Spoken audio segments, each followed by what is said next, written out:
मिलन sir अभी आंकड़ों की बात कर रहे थे, डायरेक्ट सेलिंग के आंकड़ों की जब बातचीत कर रहे थे। अगर हम लोग world federation direct selling association के आंकड़े देखें और 2019 के आंकड़े 1 जुलाई 2020 को उन्होंने रिलीज किए थे, उन आंकड़ों के अनुसार ग्लोबल जो टर्नओवर था 2019 में वो 1,80,000 मिलियन डॉलर का था। और 1,80,000 मिलियन डॉलर में, जैसा मिलन सर ने बोला, 35,000 मिलियन डॉलर अमेरिका का रहा, इंडिया का कोई 2,477 मिलियन डॉलर था। उसमें एक बहुत इंटरेस्टिंग चीज मैं बता रहा हूँ, एक आंकड़ा बता रहा हूँ आपको। उस जो डाटाज आए, उस डाटाज में 3 साल का CAGR दिया हुआ है हर कंट्री का, कि किस कंट्री में डायरेक्ट सेलिंग पिछले 3 साल में कहाँ ग्रो किया, कहाँ कम हुआ।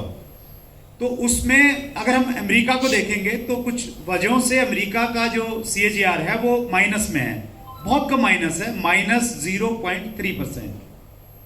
हम ब्रिटेन का देख लें, हम लोग चाइना का देखें, उन सब में सबसे ज्यादा अगर किसी का है तो वो इंडिया का है, 16.1%। और वो 16.1% क्यों हुआ, उसके पीछे का कारण ये है कि 2016 में 9 सितंबर 2016 को सेंट्रल गवर्नमेंट ने गाइडलाइन जारी कर दी थी। तो उसके बाद जो पॉजिटिव इन्वायरमेंट बना देश में डायरेक्ट सेलिंग को लेके, चाहे वो कंपनीज की बात करें या हम लोग लीडर्स की बातचीत करें, तो बहुत तेजी के साथ में काम स्टार्ट हुआ। 2017, 18, 19 में हमने इस प्रकार की ग्रोथ की।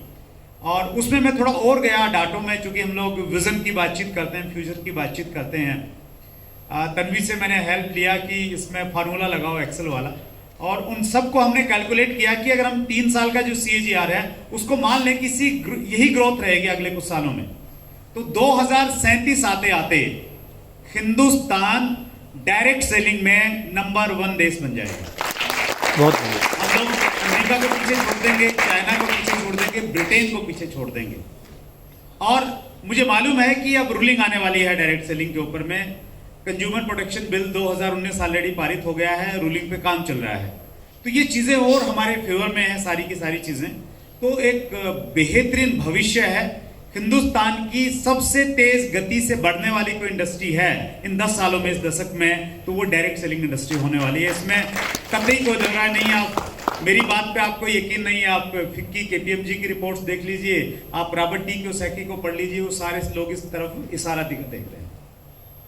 उसमें फिर RCM की हमारी खूबी क्या है, खासियत क्या है, सब ज्ञानी लोग बैठे हैं, मैं नहीं बताना चाहूंगा। एक चीज बताना चाहूंगा, जो इंटरनेशनल डाटाज हैं वो डाटाज ये बताते हैं कि सबसे ज्यादा जो टर्नओवर है वो वेलनेस प्रोडक्ट्स का होता है, 50% के लगभग।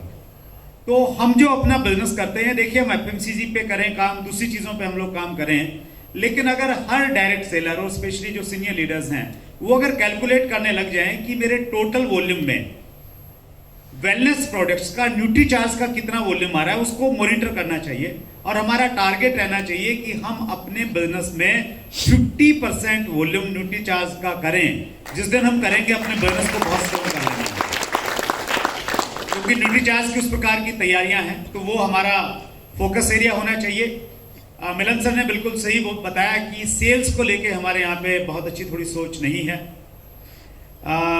चैट विद सुरेंद्र वत्स के 100वें एपिसोड में हमने प्रोफेसर अतुल घोसला को बुलाया था, और उस इंटरव्यू में प्रोफेसर अतुल घोसला ने एक चीज बोली। उन्होंने मैकेंजी के साथ में बहुत सारी कंपनियों में बहुत बड़े लेवल पे काम किया। उन्होंने कहा कि जब मैं यूके में था और वहां पे काम कर रहा था, तो वहां सेल्समैन, अगर मैं किसी को बोलता ना मैं सेल्स में हूं, तो लोग मेरे को सम्मान करते थे, सैल्यूट करते थे कि अच्छा सेल्स में आप। लेकिन इंडिया में अगर कोई बोलता है कि मैं सेल्स में हूं, तो लोग उसको बहुत अच्छी निगाहों से नहीं देखते हैं। तो उन्होंने बोला कि हम ये चाह रहे हैं, अब समय आ गया है कि इस परिस्थिति को बदलें। जब तक इंडिया में लोग सेलिंग पे फोकस नहीं रहेंगे, उसको सम्मान की दृष्टि से नहीं देखेंगे, हम लोग बड़ा काम नहीं कर पाएंगे। और उनकी यूनिवर्सिटी है सुलूनी यूनिवर्सिटी, हिमाचल प्रदेश, और उन्होंने डिक्लेयर किया उस दिन वहां पे कि हम लोग अगले साल post graduation diploma in direct selling शुरू कर रहे हैं, और विद इन 2 ईयर्स वो MBA in direct selling start कर रहे हैं। यानी वो सेल्स को इतना ज्यादा इंपॉर्टेंस देते हैं।